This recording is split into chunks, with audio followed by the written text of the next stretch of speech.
Hello friends, welcome to my channel GK current affair circle. I hope कि आप अच्छे होंगे। ज्वाइन इंडियन कोस्ट गार्ड की तरफ से यानी मिनिस्ट्री ऑफ डिफेंस की तरफ से एक वैकेंसी निकाली गई है जो जनरल ड्यूटी, नाविक जनरल ड्यूटी, नाविक डोमेस्टिक ब्रांच और यांत्रिक की वैकेंसी है। ये वैकेंसी फरवरी 2021 बैच के लिए निकाला गया है। इस फॉर्म को ऑनलाइन भरा जाएगा। आपका फॉर्म ऑनलाइन भरा जाएगा 5 जनवरी 2021 से लेकर 19 जनवरी 2020 के बीच में आपको ऑनलाइन इस एप्लीकेशन को भरना है। पहले इस एप्लीकेशन का चार्ज 0 रुपया था, पर इस बार से 2021 से आपका कम्प्लीटली 250 रुपया फीस इसमें लगेगा। तो यहाँ पे आपका जो एलिजिबिलिटी कंडीशंस यहाँ पे दिया हुआ है, बारीकी से समझे लास्ट तक, क्योंकि इस फॉर्म को आप डाल सकते हैं। तो यहाँ दिया online application are right male candidate, जो Indian citizen male candidate only इस फॉर्म को भरेंगे। और यहाँ पे पोस्ट टोटल नाविक जनरल ड्यूटी, नाविक डोमेस्टिक ब्रांच और यांत्रिक का वैकेंसी निकाला गया है। आर्म फोर्स के अंतर्गत ये वैकेंसी है। उसके बाद है सेकेंड एजुकेशनल क्वालिफिकेशन की बात की जाए तो यहाँ पे एजुकेशनल क्वालिफिकेशंस जो दिया है नाविक जनरल ड्यूटी के लिए 10+2 pass with math and physics from education board recognize by council for school education. आप 10th यानी 12th पास होना चाहिए नाविक जनरल ड्यूटी के लिए।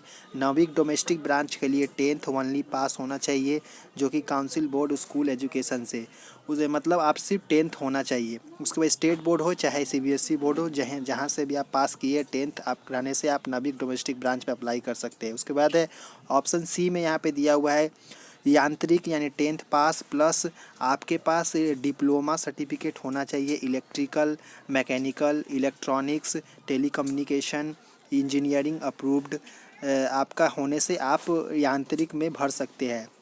यहाँ पे एक नोट दिया हुआ है education board listed COBSB website पे ओनली रजिस्टर सेल ओनली भी कंसिडर। अगर आप जो भी स्कूल से पढ़ते हैं उसका रजिस्ट्रेशन जैसे स्टेट बोर्ड है तो उससे कंपलसरी आप भर सकते हैं उससे हिसाब से। उसके बाद है एज की बात की जाए तो एज काफ़ी मैटर करता है इसमें फॉर्म भरने के लिए। अगर जनरल कैंडिडेट है आप तो 18 से 22 साल के कैंडिडेट भर सकते हैं।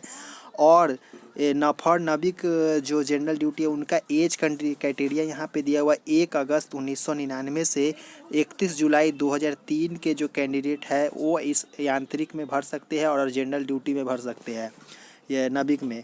उसके बाद जो नाविक डोमेस्टिक ब्रांच के जो कैंडिडेट 1 अक्टूबर 1999 से 30 सितंबर 2003 के जितने भी कैंडिडेट है इस फॉर्म को डाल सकते हैं।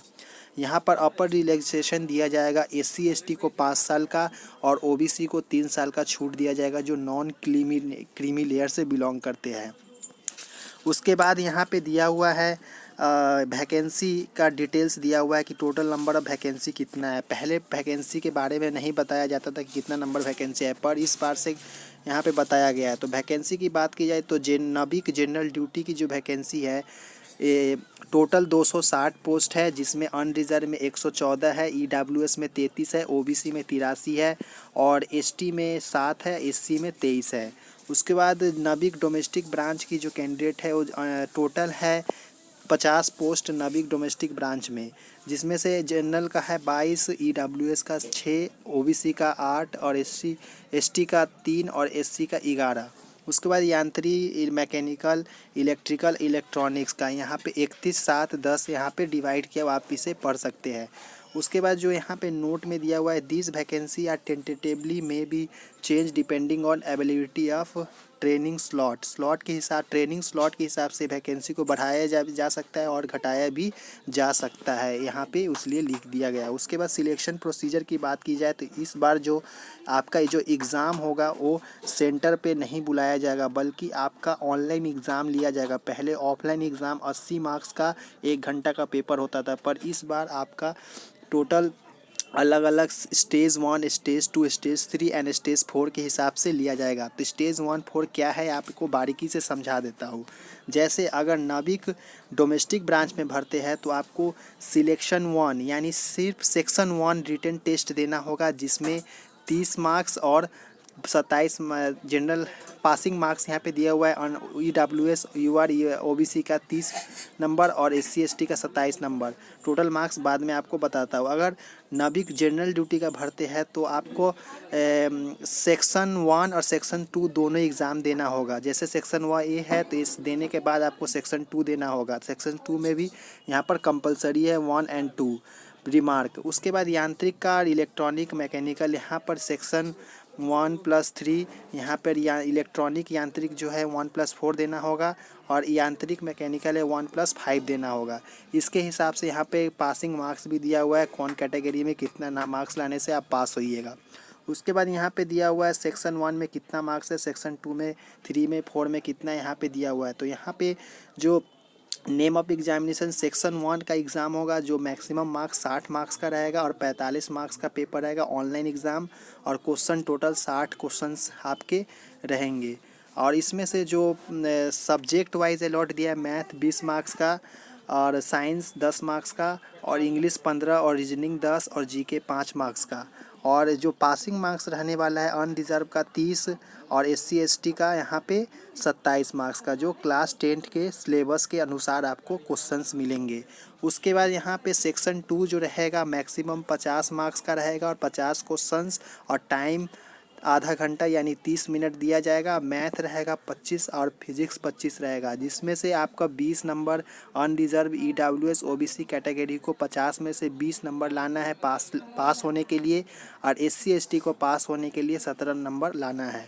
यहाँ पे जो क्वेश्चंस जो रहेगा सिलेबस 12th लेवल का मैथ और फिजिक्स पूछा जाएगा। उसके बाद जो यांत्रिक का है सेक्शन 3 में जो कि 50 मार्क्स का इलेक्ट्रिकल इंजीनियरिंग सा 50 मार्क्स 50 क्वेश्चन सा 30 मिनट का रहेगा और यहाँ पे पासिंग 20 और 17 का दिया हुआ अलग अलग कैटेगरी के हिसाब से। यहाँ पे जो सिलेबस रहेगा diploma level electrical engineering syllabus.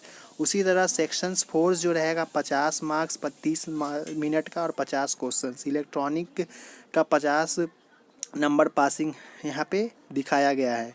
तो यहाँ पे जो पासिंग टोटल 50 का है यहाँ पे, तो यहाँ पे 20 नंबर अनरिजर्व पास, 17 नंबर कैटेगरी जो SC ST है और डिप्लोमा लेवल इलेक्ट्रॉनिक इंजीनियरिंग के हिसाब से रहेगा।